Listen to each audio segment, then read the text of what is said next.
Alright, so status update. It's probably going to be a short video today. Tried to mow the lawn. The lawnmower engine seems to have seized. In here, I've gotten to the point where I need to start moving steel. The trailer that can handle the steel is around the side of the garage. I don't want to carry tons of steel on my own that far every time. I would rather move the trailer and put sides on it and then have that to load the steel into.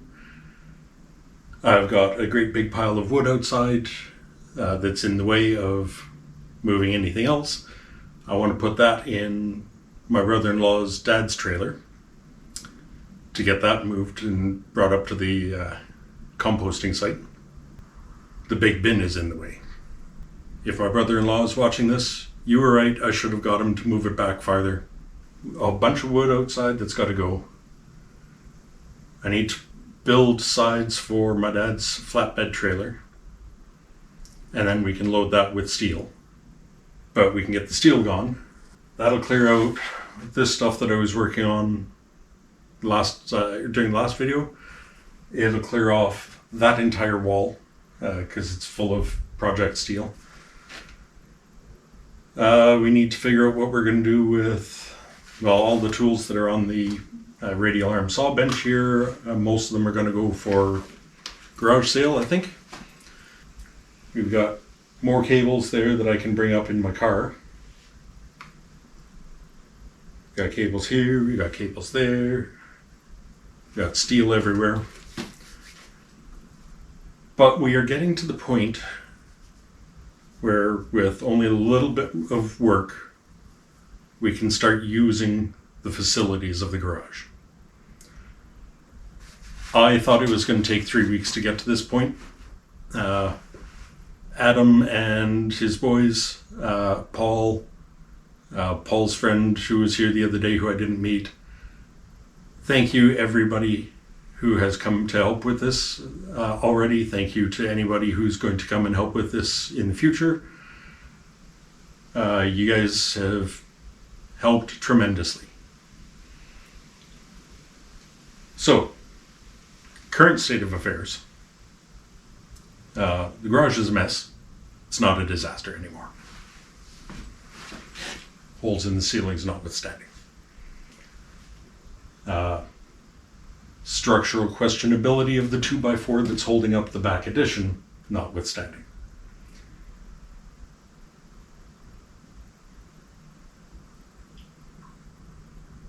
Yeah, I think once we get rid of scrap iron and steel, and then move the 14 or 15 work boxes, or tool chests, toolboxes, whatever, we'll actually be able to start working in here.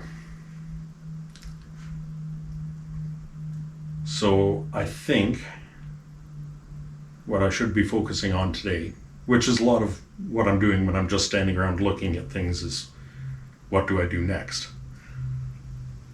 I think this table should get cleared off. At that point, we can start using some small tools.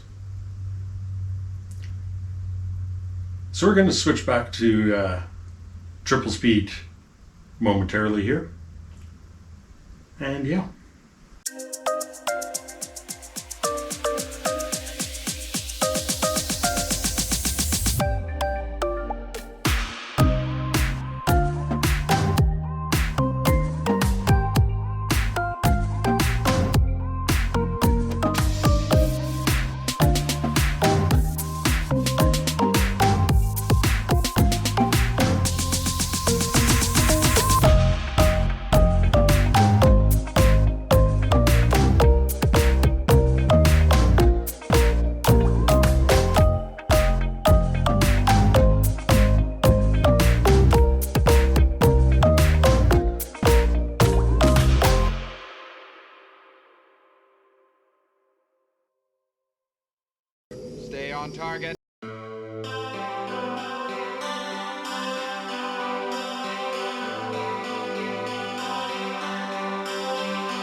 going to take a break for a little bit. I'm going to go grab lunch and then a bunch of spray 9. I'm going to try to figure out what to do with all these instruction manuals. See you in a bit.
Who the hell labels tools as 4/16 instead of 1/4?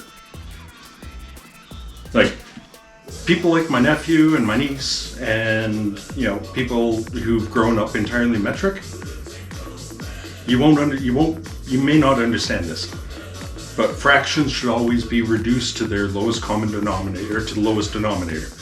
4/16 divides the top and the bottom each by 4. You get 4 out of 16 because 1 out of 4. 1/4, not 4/16. What are you thinking?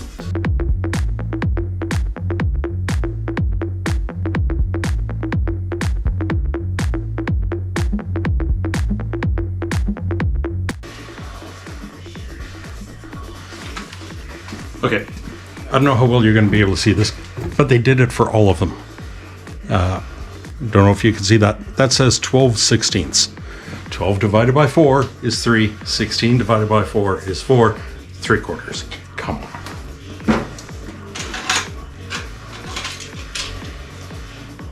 Apparently all I've got left is the 16/16 drill bit. Then I've got the full set.